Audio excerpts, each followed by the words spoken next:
Good morning, y'all, and welcome back to the vlog. I hope y'all all had a happy 4th of July weekend. Things were absolutely insane at the campground. And so I thought today we would talk about surviving a holiday weekend as a full-time RVer and work camper. So right now I'm headed up to the Circle, I call it, and here at Wading Pines Campground, because we started the weekend off with a tree. Well, we had a storm, and I'll get more into all the rain and the flooding and all that kind of stuff, but we had a storm that snapped a huge pine tree in half that is suspended up in the trees, kind of like a widowmaker hanging over a seasonal campsite. So I've hired a tree company, Carl's Tree Service. You've probably seen me wear his t-shirts before. Carl is a seasonal guest here. And he's bringing his boom truck, and he's going to get it taken out, hopefully. So let's go up there and see what's going on. So here's the tree that has fallen across.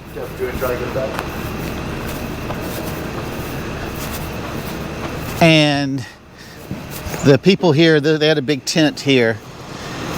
And so we're glad it didn't fall on anybody, but if you look over here, hanging directly over these two campers, we've got this tree right here, which is also extremely dead. However, they think that it will be fine until winter, because we'll have to probably pull these two campers out to, I mean, look at it, it's right there. You got a camper here, you got a big screen room there, and only this little bit of room, and that is a huge, huge pine tree. So they're trying to get the tree truck in.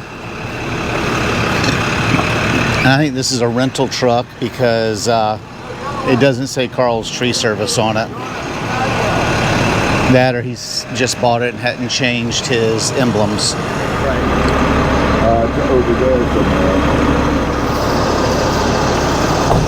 The tree surgeon is getting in his office. Oh, yeah, no.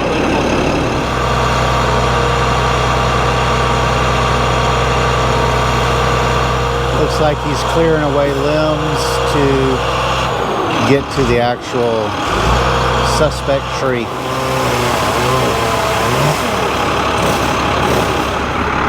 This tree truck weighs more than my entire Class A motorhome. Mine's 24,000 pounds. Still trying to get it all limbed up.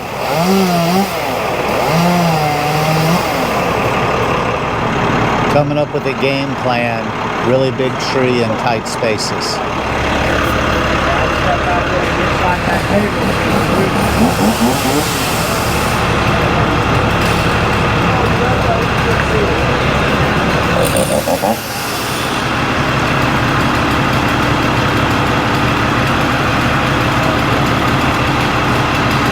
All right, here we go. The surgeon's at work. Surgeon Carl.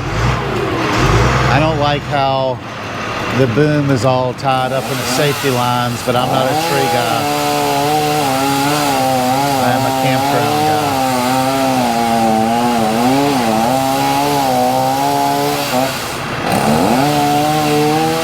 Looks like somebody could get hurt.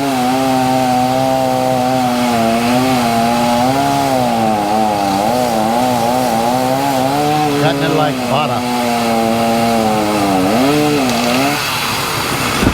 Look at there. Nothing got hurt.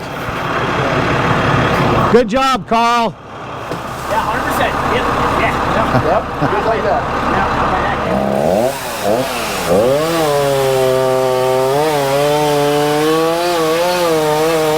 Now he's going all Jeffrey Dahmer on it, trying to hack it up.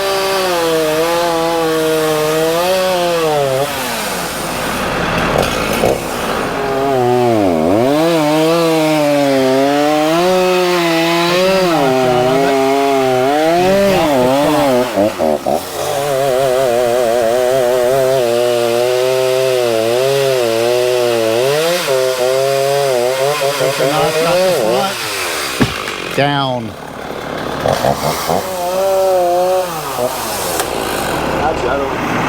So now he's just systematically taking the head of the tree apart. So I'll show you the finished project once the tree's down. Then I've got a lot more to show y'all about what happened on this 4th of July and why we didn't get any sleep. So Carl's Tree Service got the entire tree down. Now they got to clean it up. No damage to any camper. Unbelievable how they can work in tight spaces. So Carl, just want everybody to know, what parts of New Jersey do you service if they have a gnarly tree that needs to come down? I usually like to try and stay close to home. Gloucester County, we do a little bit of Camden County, Burlington County, you know, all of those counties down that way.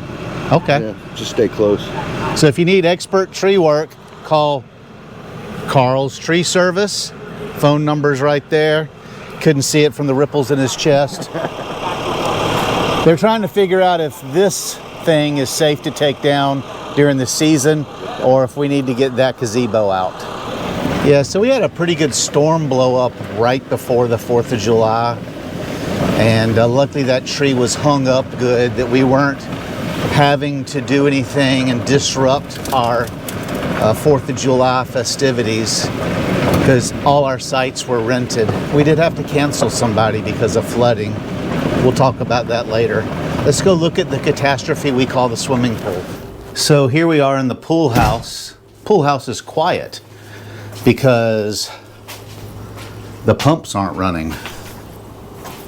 So it looks like someone has stolen the water out of the pool. So imagine yourself at the campground enjoying a fun weekend at the pool, and all of a sudden gallons upon gallons upon gallons of water start coming out underneath the deck. And you say, Houston, we have a problem. Let me show you where it happened. So here in the deep end, the pool still looks good. We had to dig all this area up here. Water was shooting up out of the ground, coming over the deck and running back into the pool. The main line was discharging water at a very high rate. So what had happened is this selector knob on top of the main pump, this is the pump that does all the chlorine, has the big sand filter on it and everything. Somehow or another, it was in filter, but the actual valve got stuck in rinse. So the head had to be loosened and this adjusted. But what that did is it caused it to start taking water from the pool and dumping it out of the rinse pipe, which is supposed to dump it out into the road. But somehow or another, it was shooting up out of the ground here. So we had to shut the pool down on 4th of July weekend. Luckily, we had made it past the 4th, but there were still, whatever the max capacity of the pool is, I'm sure we weren't over max. So let's say 85 people were out here on the deck. We had over here, we had a DJ set up. The pool was rocking. Everybody was having a fun time. And then all of a sudden you hear me on the DJ loudspeaker tell everybody that we have to start digging up around the pool. Pool is closed. Jen's over there putting the sump pump in. We're gonna take about another 10% of water out of this pool, maybe 20. And then we're gonna try to ship in some water. I talked to a water service. For a little over $5,000, I can have fresh water brought in to fill the pool. So that's probably what we're gonna do. so we can reopen the pool for this weekend. If we use our well water, it'll take a week to adjust the water to make it swimmable, and it'll also probably take a week to fill it. The goal is to get it open by this weekend. Pump in, we're going to empty a little bit more out, and then we'll start the refill process. And I'll tell you what concerns me is if the fix I did to the selector on the filter system doesn't hold, then all this will be for naught. But for some reason, parts are not as easy to get as they used to be. People are just not maintaining back stock or inventory. And all I need is the gasket. So, you know, we had to have a pretty big storm to take that tree out that you saw Carl and crew doing. With that storm came a lot of rain. And when we went to bed on July 3rd, before we went to bed, we came up here and checked, and the river was just at the base of this drop off. So it was just barely lapping over the shore. So I thought, hey, we made it. We're going to be fine for the weekend.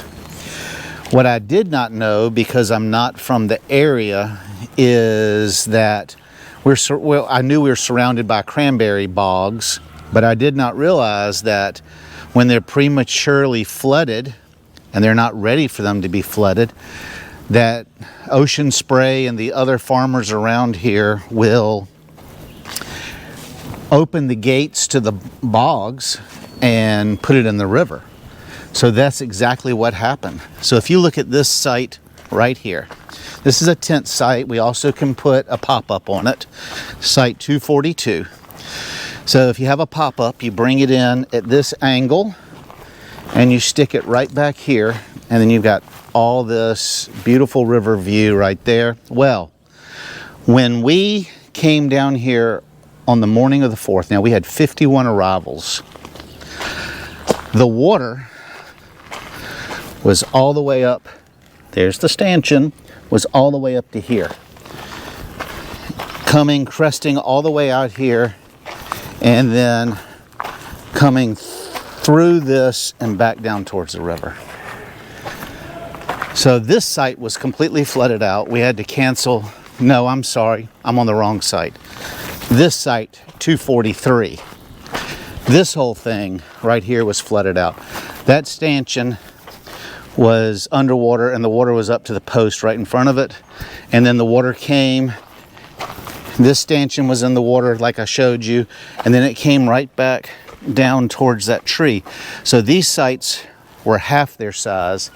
This site was completely gone.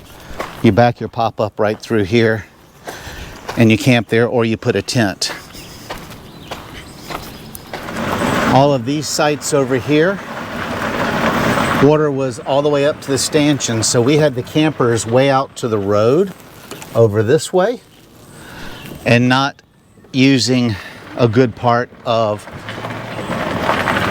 their site. But all these sites were at least half gone. I believe this cougar was here during that. They're still here, and he had water underneath his camper, but he did not move it out.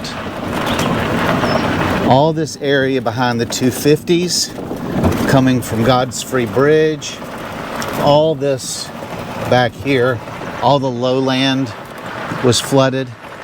The cabins, they had water surrounding them, all the cabins that are on the waterfront. I'll show you that. So cabins 16 through 25 were all surrounded by water. And what I'll try to do, I'll see if I still have the pictures on my camera roll that I sent corporate office. But if so, I'll stick them up in this area right through here for y'all to see. I'm pulling up on cabin 25 right now. The only part that did not have water was the parking pad, because you see how the parking pads, you can see it better over here on cabin 23, how the parking pads are raised up. but there was water all underneath every camper and all this low area. It was like a finger of a lake coming up past that stump right there. And there was just room. Matter of fact, the guy that was here, his Jeep was parked in the water. But everybody wanted to stay. We only had to cancel one site. Hopefully I had those pictures and you got to see what the flooding looked like. Believe me, we were too busy to film while we were trying to figure all this out. And as you can see, I'm wearing my Gamecock Carolina t-shirt today. It was so humid and so wet and so nasty over the 4th of July weekend and we haven't slowed down since. Wait till Cindy tells you what happened with the store. But I don't have any clean Waiting Pines shirts right now. I've got to do laundry this evening because, as y'all know, on Tuesdays, which is when I usually film these vlogs, is the day Cindy and I go to the bank and that sort of stuff. So we should get off about 4:30, and yes, I have to do laundry. I see the Jeep has made it here to the store, so Cindy's here at work. We'll go in and see what she's got going on. Oh, I haven't shown y'all our new golf cart. We still got to put new numbers on that.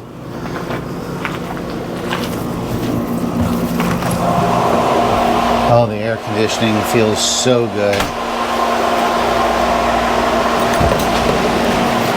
You'll notice Cindy doesn't have any clean Waiting Pines clothes either after this weekend. She's getting the deposits together so we can go. So this is all that's left of that big tall tree that was standing right there. You can hear Cindy made it out here. And then this one's down, so Carl got them both down. Two big ass trees are dropped.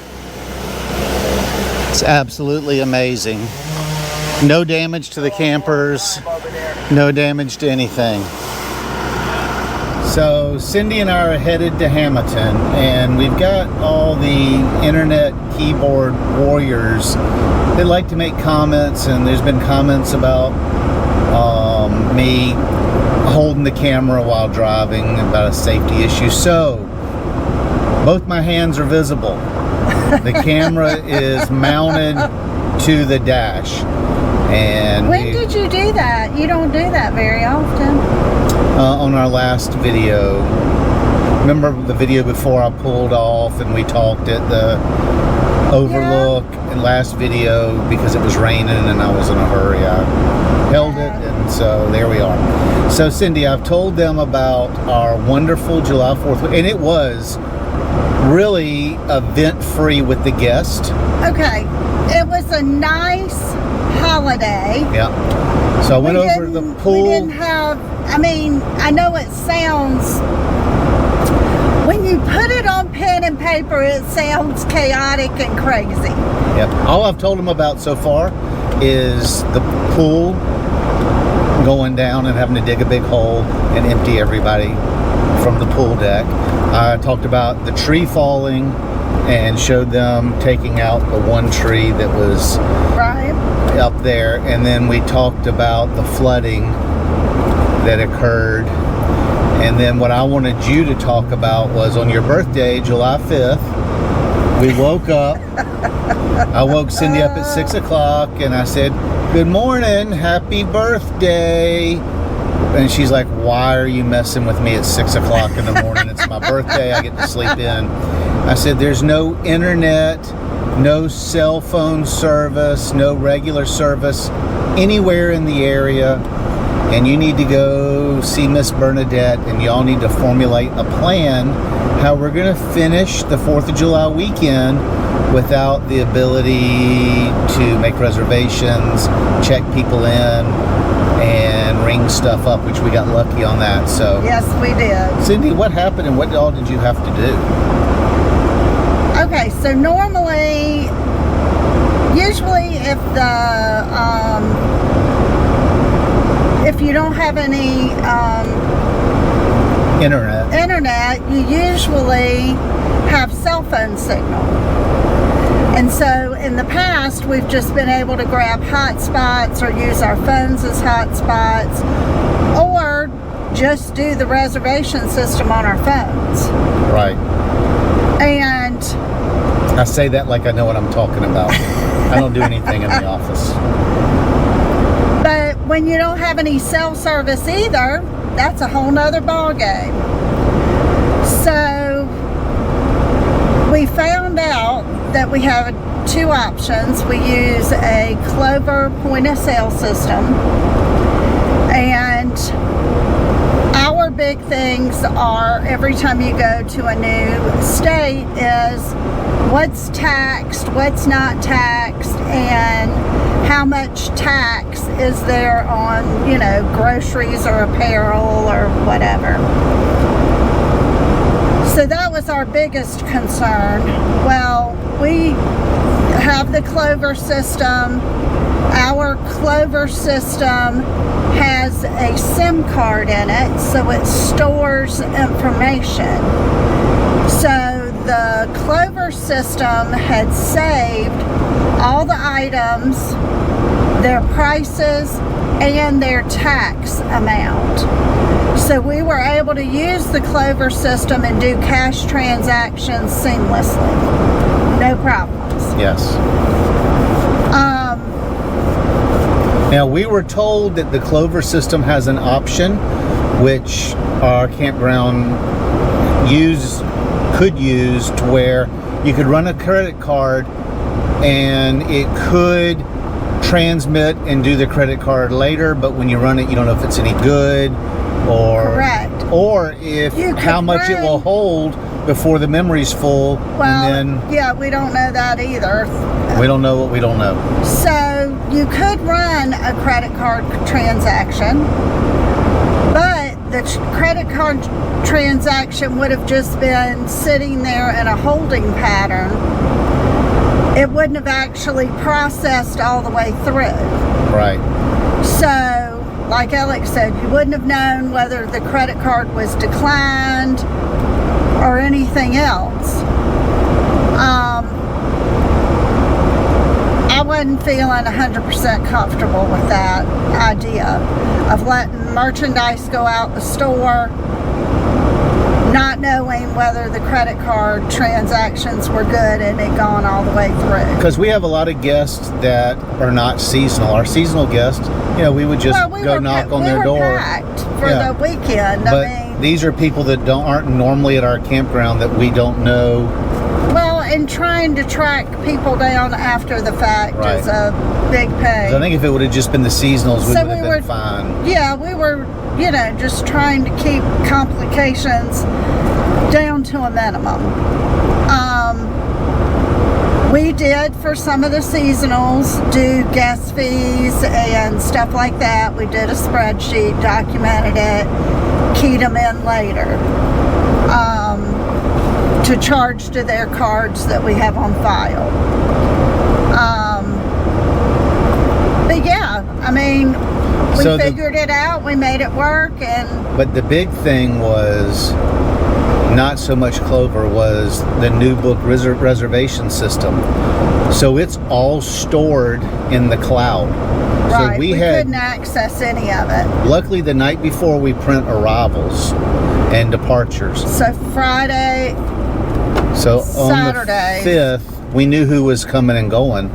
But we didn't have anything the next day. The system was down for over 2 days, like 2.5 days or something. But thank goodness one of our seasonal guests who also works in the office a couple of days a week that helps us with New Book has Starlink. Yes. Her Starlink never went down. So we were able to go to her campsite, log into her Starlink, and print the reports for the next day and check people in. Right. So that ended up being fine. But at 6 o'clock in the morning on the first day, it was scary. It's like, well, it was just what do we do? Kind of like, we got to get our ducks in a row for the day so we can handle this. You know, where there's a will, there's a way, and you can figure it out. And we did, and we were very grateful for the Clover system. We were able to charge people exactly what we knew we needed to charge them instead of guessing. So if you work for Clover, I'm sorry about all the smack I talked about your system when we first got here. You don't know what you don't know. Because you saved our butts. Yeah, you saved our butts for 4th of July. But yeah, so then once everything did come back up online, it started reporting like it normally does. Yeah, so when it came back up at like 9:30 at night, we had to go around and check all the systems, make sure everything was plugged in, so it could update overnight. All of our totals. All our totals too. So, and then the two Clover and the new book meshed together, and so I don't know how it does it. It's magic. It was in, you know, it's the good old internet and cloud. But so what else happened this weekend? So the river flooded. We had all right, let's see. the tree fall. Hold on. Everybody checked. Let's start from day one. Okay. Everybody, a bunch of people checked in on Thursday. Yep. Friday, we woke up to the flooding because we had the rest of our people. It was coming Friday, in. not Thursday. It was Friday morning. Friday morning. The 4th, the actual Yes. 4th. And then we had the rest of our weekend people coming in. And so we dealt with that the first half of the morning and got that all situated and taken care of. We were bagging ice. We should have just had somebody on duty full time to just bag ice. So at our campground we have 2 big ice machines and we bag our own ice. And when we empty out the machines, we have bagged about 85 bags. We emptied the machine every day. I checked, on one day we sold 110 bags of ice on one day. Crazy. This was 3 days in a row. It's craziness. So Friday was the morning flooding and we were checking on that all day just to make sure it wasn't going to keep rising. Then the rest of that day was good. Yeah. And then Saturday we woke up to no cell, no internet, no nothing. Right. And we had to drive. I had to drive all the way to Manahawkin, which is about an hour away, to call the corporate office to tell them that we're not ignoring your phone calls. We don't have any services, and this is our game plan. And Alec didn't think to contact any of our children. No, that would have made too much sense. And let them know. Especially since your birthday was the next day, and they were all going to be calling you. No, it was that day. Oh, especially since it was your birthday, and they were all going to be calling you. And so we made it through that day doing the pretty pool much exploded. cash transactions. That's the day the pool exploded. Yeah, I guess it was that afternoon. That afternoon, about 2:30, 3 o'clock, we've got the DJ out at the pool. That's right. And the pool exploded and water started coming up out of the ground. We had to evacuate and start digging a hole and repairing the pool system, which is still closed. I ordered 50,000 gallons of fresh water to be delivered. Pump water out of the pool. In case it was a contamination situation. Right. Better safe than sorry. You know, we got to take care of everything. And now we're looking at options to get it refilled so it's not going to be closed for 2 weeks. Most campgrounds have low water pressure, I would say. The majority of them do. Yeah, ours is extremely low. And I think some of that is just because we have wells. Yep. We're not on city or anything. We're working off of wells. And these are probably older wells. No, I'm sure they're brand spanking new.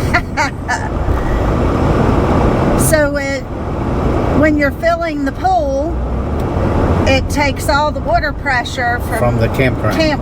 for the campers who are trying to enjoy their stay. So I'm going to order $50,000 worth, 50,000 gallons of water out of Philly, and it's going to be shipped down here in trucks.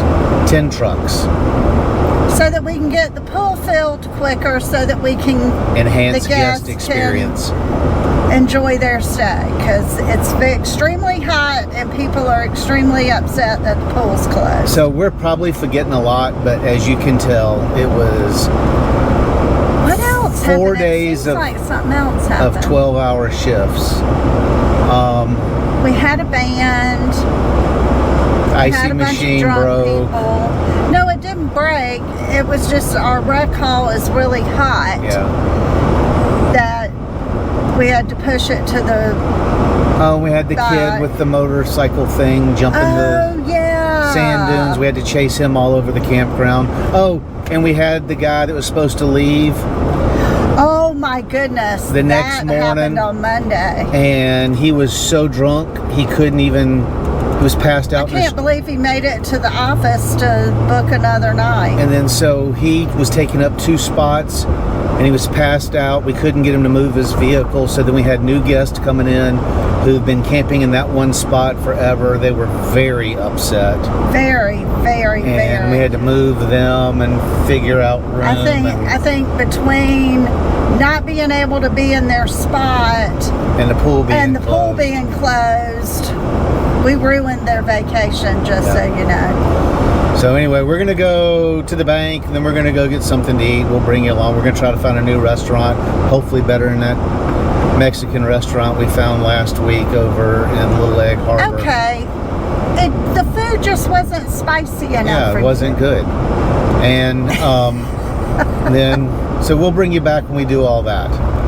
So if you're gonna work camp, you need to be ready for a wild ride sometime, especially on holiday weekends. Well, every holiday weekend is crazy. Yeah. I mean, this there's one was always, particularly crazy. Well, there's always a new set of challenges, and you just have to figure out how to handle them. That's right. So we'll see you in a little bit. So we're gonna try some real New Jersey pizza, Well, supposedly. We're going to Brothers Pizza here in Hamilton.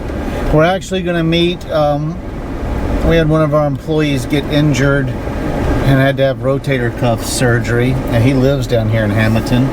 So I called him and asked him out to lunch with Cindy and I, and that's where we're going right there, Brothers Pizza. We'll let you know if it's any good. Because we're having lunch with an employee, I will not be filming inside, but that's where we're going, and that's what we're doing. So the pizza was actually pretty good, and we had a nice visit with Big Bobby from the campground. And Cindy said while we were eating lunch that for her birthday, since we didn't get to do anything for her birthday, that she would like to get her nails, her fingernails and her toenails done. So was that a mani-pedi or whatever? So found a place online, and we are here at Luxury Nails. She's inside getting her feet and fingers done while I sit in the car and enjoy the air conditioning. Funny side note, she's miserable because she forgot her phone at the campground, so she's gonna have to just sit there and wait her turn. So I'll bring you back when we head to the campground. Okay, so how did the birthday nails? First of all, did you do toes and fingers? of course. All right, let's see. Flash them a little bit. She got sparkly. So if we're walking and see the moonlight and it shines off of them, she'll reflect. I did sparkles. I hadn't done sparkles before, but All right, well, happy birthday. $100 in on birthday. listen, it felt good. All right, headed to the campground. So we've arrived back at the campground and headed up to check on the water. We had 2 water trucks come and dump water in the pool while we were gone. Cindy's super excited. She's in the store showing off her nails to the 2 ladies that were closing the store. And then we got some paperwork to do, so I'm gonna have to go back, but let's go check the pool. All right, let's go see how much the 2 truckloads brought in.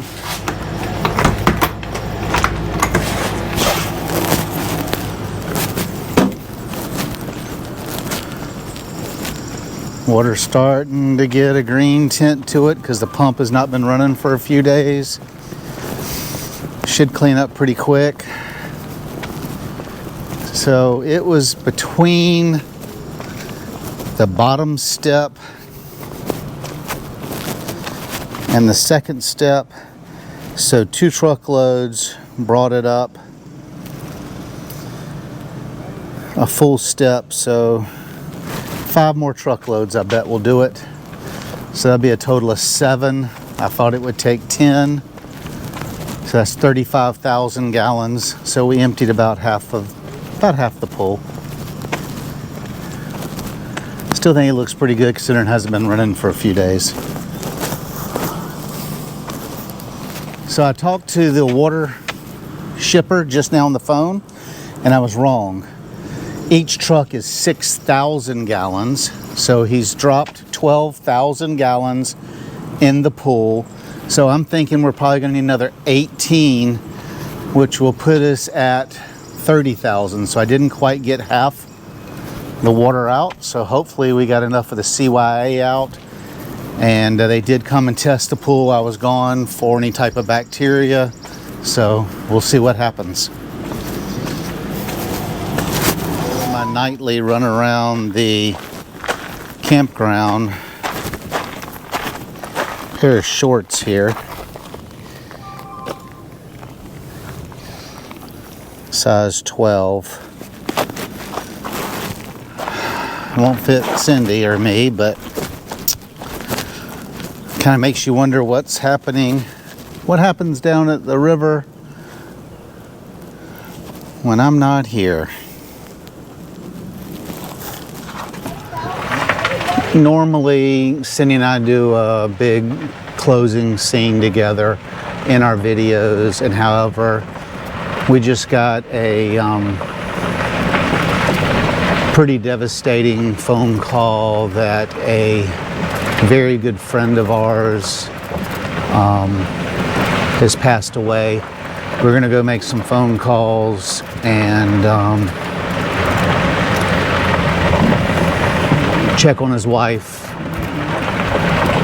and probably just spend the evening reflecting and I guess grieving a little bit about this loss. So anyway, y'all stay safe. We'll catch you next week, and I hope you enjoyed the video. Sorry for ending it on such a downer of a note. Good night.